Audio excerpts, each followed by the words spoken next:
what they wanted to restore and preserve, and they do a wonderful job of that. And they collaborate with the museum. The head of the museum is also, and then the assistant program came about. So we had the master gardener piece, the committee started going forward, and then the initiative was, okay, we need our volunteers. And the results are the transformation we enjoy today. I captured a lot of pictures here of all of us working. We have our greenhouse over there, that Bill and Sandy, you can see Sandy here, Sandy Baker, they will grow things. We have cells over there. There's some of those irises sneaking around, planting some irises, working on the bed over below the hospital. I've come to know all of these beds quite intimately.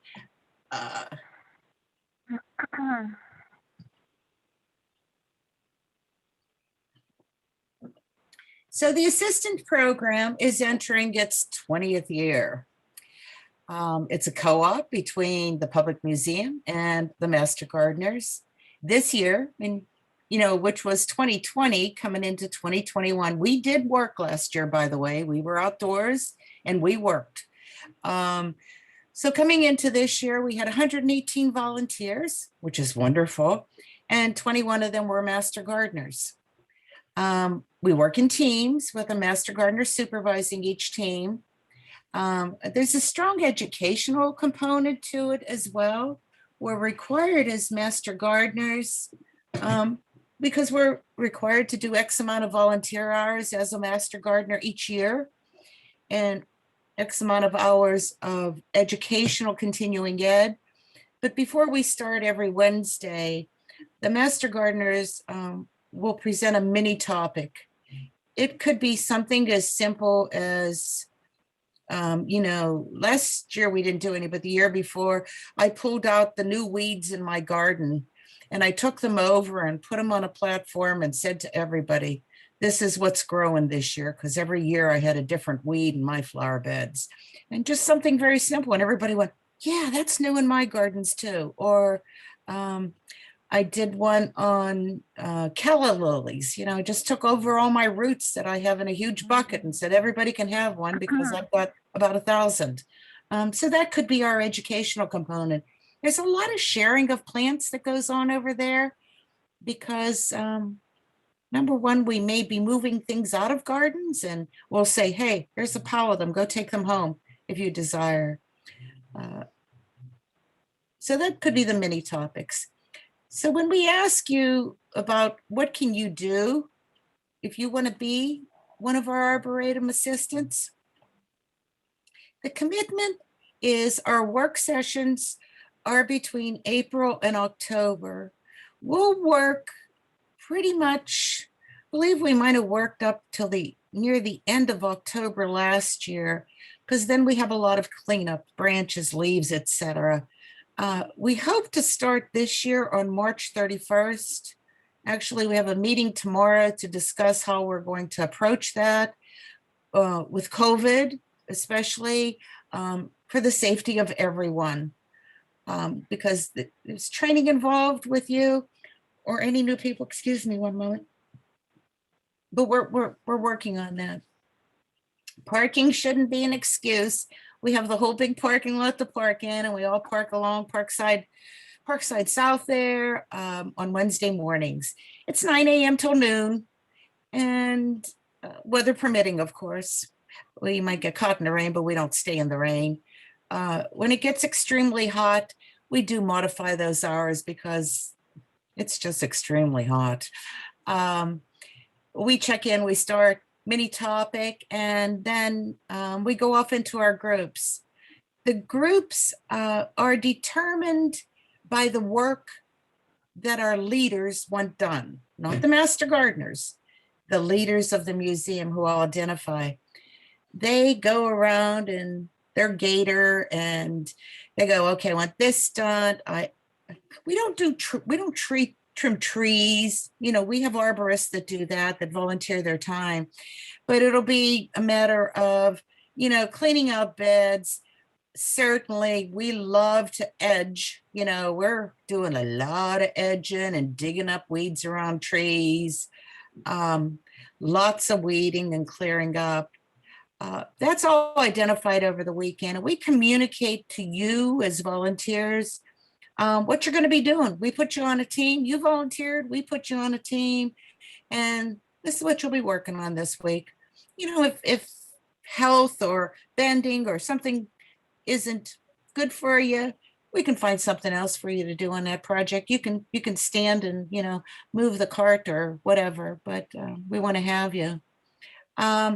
You'll meet with that supervisor being one of us, and we'll just take you off. We know every place that's identified to take you to. Of course, there could be walking involved from one end to the other often. Last year, we had to modify everything we did with COVID, but we were so thankful to get back into the gardens. So our approach to it was, you know, safety first. And we said that we'd not do any mini topics because we couldn't maintain the distance with everybody so you could hear us speak, you know, standing in a parking lot. You know, people would want to crowd around you, you know, and we didn't want that. So we didn't do any mini topics last year. So we just arrived and at that with masks on. If you know, we didn't want you in that area without a mask. It was required by the museum and by us. And your masks on, you went to your area, and as long as you could maintain that 6 foot of social distancing in the area, we took our masks off. You can see down in here. Oh, that's me, actually. I'll talk to you about that net on my head. It's the most wonderful thing you can buy from Amazon, but that was us working in a holding bed up behind. But yeah, they sell these nets. Anybody that loves gardening? Amazon. And it's called, just go out and go bug net. And it literally, I think the hunters use it for camouflage. But you know how bad the gnats were this past year, everybody? It's wonderful. It comes down over your head. It has a little drawstring. And guess what? No gnats in your face. Wonderful. They cost all of $3.50 a piece too. So next.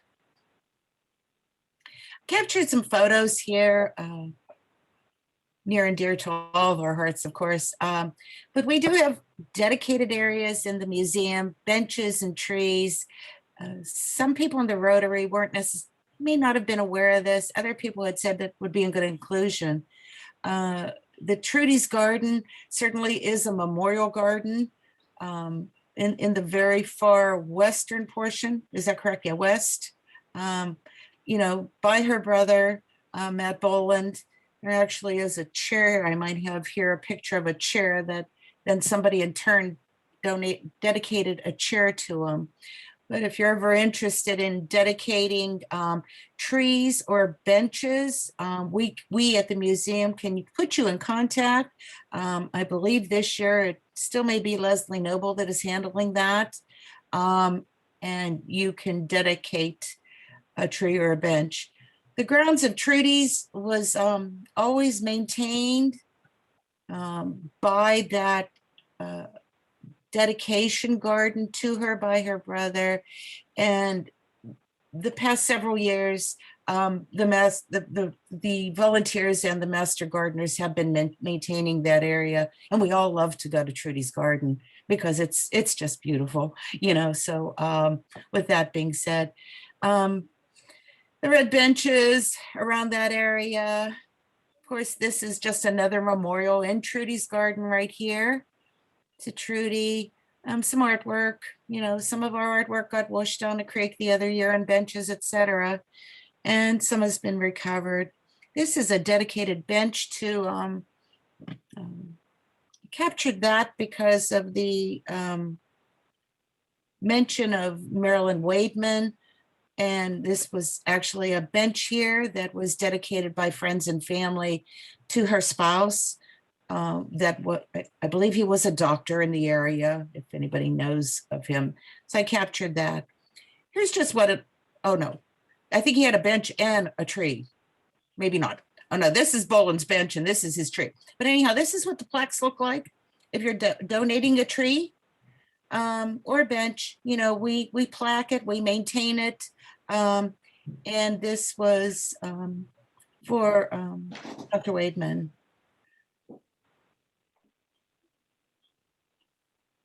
So here's our leadership at the museum. Again, I assist Karen Moyer.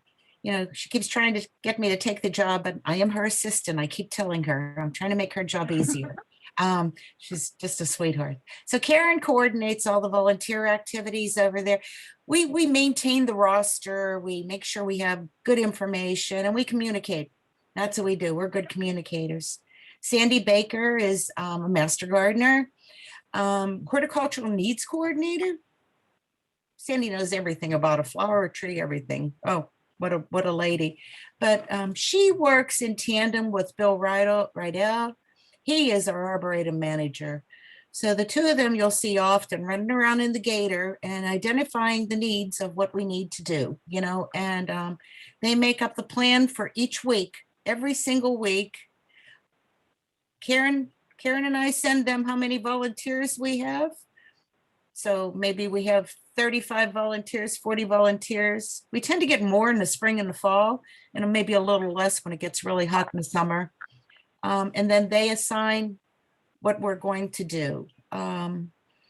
Ray Benischek, he's our committee chairperson. So I'm also on that Arboretum committee, which we do a lot of things, sort of keeping everything running as a smooth wheel. But if you get involved with us, we also run a educational component on Tuesday mornings, starting end of March. I think we have one coming up, and they're horticultural items.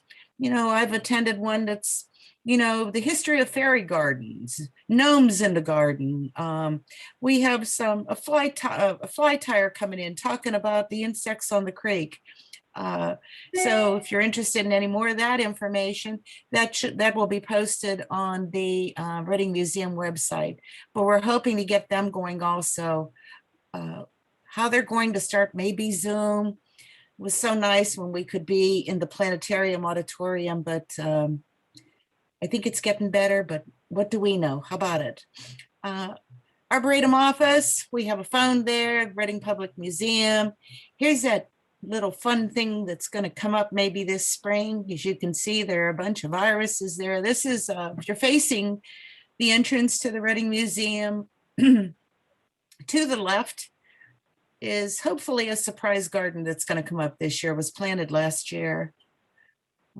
Us again working, if you're ever going up, it's not Parkside Drive. Tell me what this entrance is here, guys. This road is that's Museum Road. Museum Road. Yes, and we have a lot of this. We're weeding out our purple. We had the very tall weeping begonias were so pretty in there this year.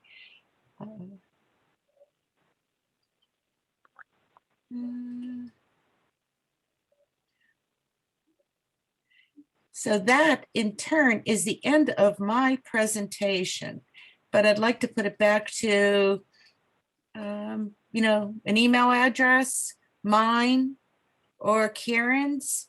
Any questions for me about the program? What we do? I have a question. Mhm. If you volunteer for the Arboretum, is it every week or is it once a month, or how does that work? It is, we are there every week, every Wednesday, 9 to 12. You can volunteer whenever you want to. So if you say, like some of our people do spring and fall, they don't come out in the summer. We will be talking about that tomorrow. Like in the past, we would always have a meeting in person at the museum for all of our volunteers. And we would have sign-up sheets and we would talk. Remember those days, everybody, where we'd talk? And we can't do that this year. So we'll probably be signing up via email, but you can volunteer as much as you can. You want to come once a month? Fine.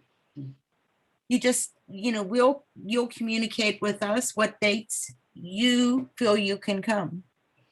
Okay. It's Thank you. there's no requirement, which is a good question.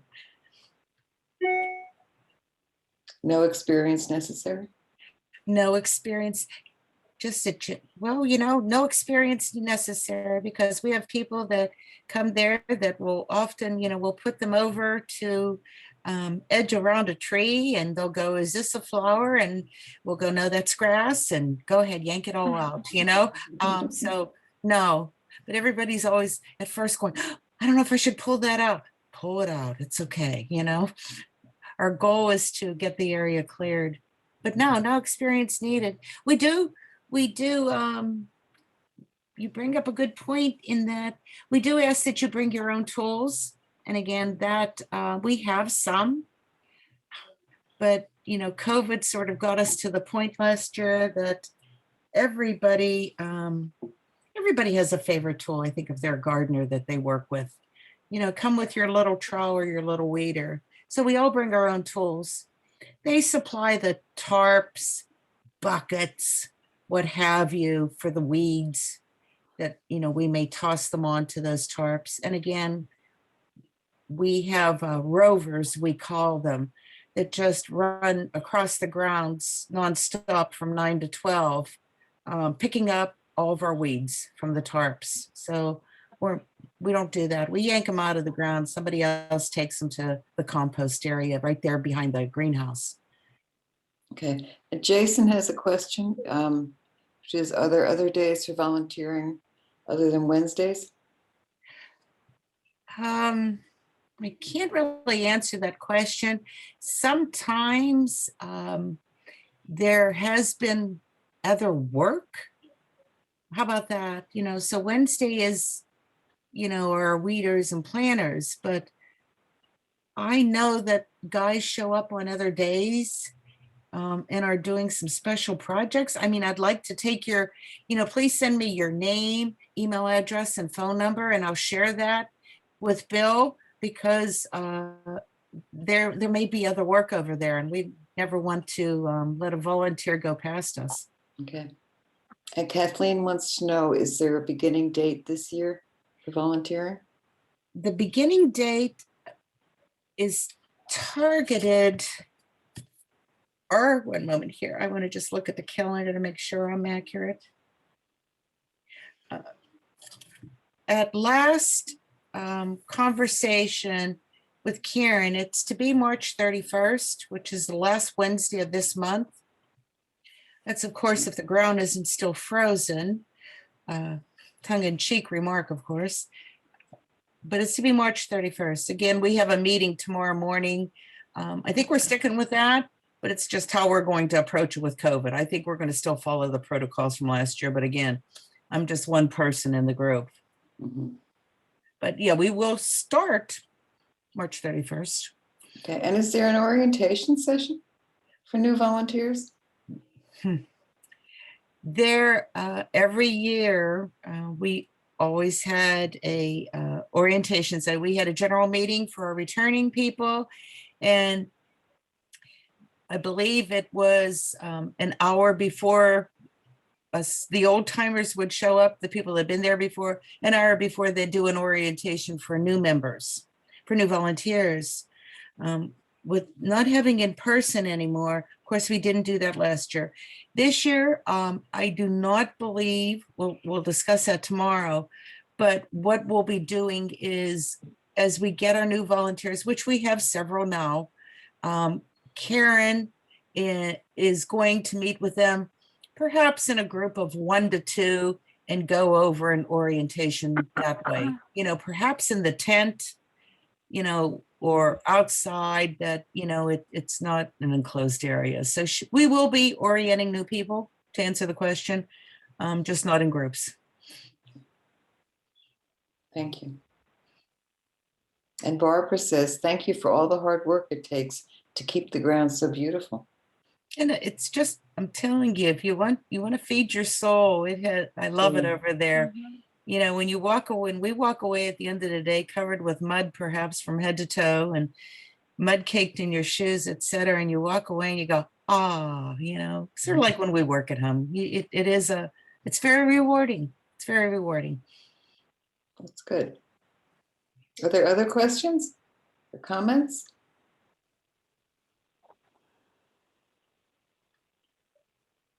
No?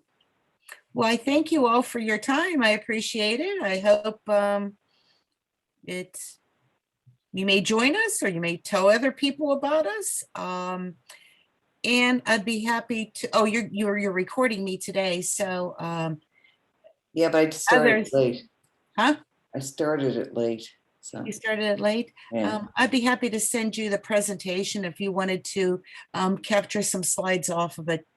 Perhaps that might, Okay, meet your needs as well, Ann. okay, that'd be great. Okay, Thanks. okay. I also want to tell you that Jason says the park is beautiful and such a special place. It's one of the reasons I moved here. That's great. I have to say, it is one of my favorite places to walk. Isn't it though? Yes, Yes, it is. isn't it though? Yes, because it is so calm and peaceful and beautiful. I think it feeds us as well in that it's always changing. Mhm. Because how they selected the plants, the trees, etc., it just is always changing. So you may be there one week and maybe the cherry is blossoming, or you go up to Trudy's garden and that viburnum in the spring, Mhm. is wonderful. And then you look at it in the fall and it's covered in red berries, and you Yeah. just go, this is great, so, and then whatever we get planted, but forever changing, yes. Mhm. Lots of fish in that stream lately too. I don't know if anybody noticed that. Ah. Huh. Lots of fish. And Donna, can you give your email address again, please? My email address is right there. It's T Stingray G. So it's Stingray for a part of our lives that we might join again, if you know what I mean. When we sold our one, we might get another. So it's TG with Stingray in the middle at Comcast.net. Okay, thank you.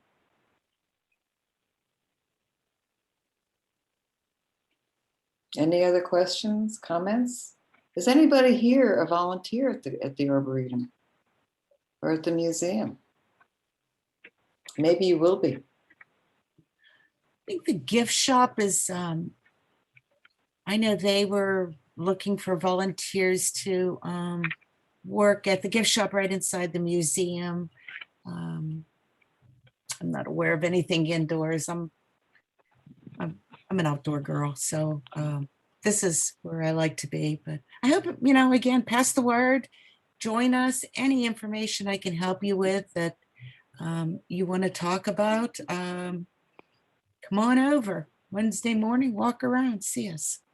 And we probably, at the Wyomissing Library, we have a lot of books about Wyomissing and its founding and its development and all that. So if you're interested, we're open on Fridays to the public from 10 to 5, and we're open on Mondays now from 1 to 7.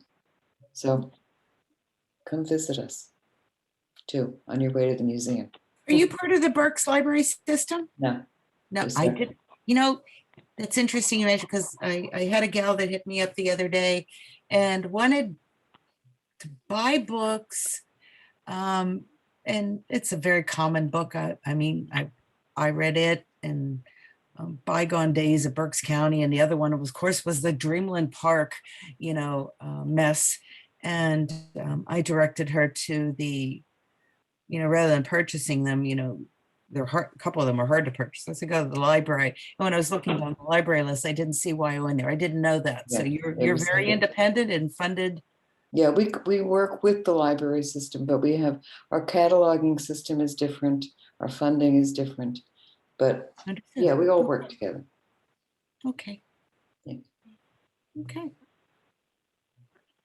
Anything else, good people? Smiling faces. Well, thank you all. Thank you all for showing up. Maybe we'll see you in the Arboretum. Maybe. Or at the library, which would be just fine too. Yeah, March 31st, hopefully, Thank you. or any Wednesday. Thank you guys for your time. I appreciate it. Okay. Thank you so All right, much. thanks. Hi, Ann. Thanks for inviting me. You're welcome. Thank you. Mhm. Very Bye-bye. nice. Thank you.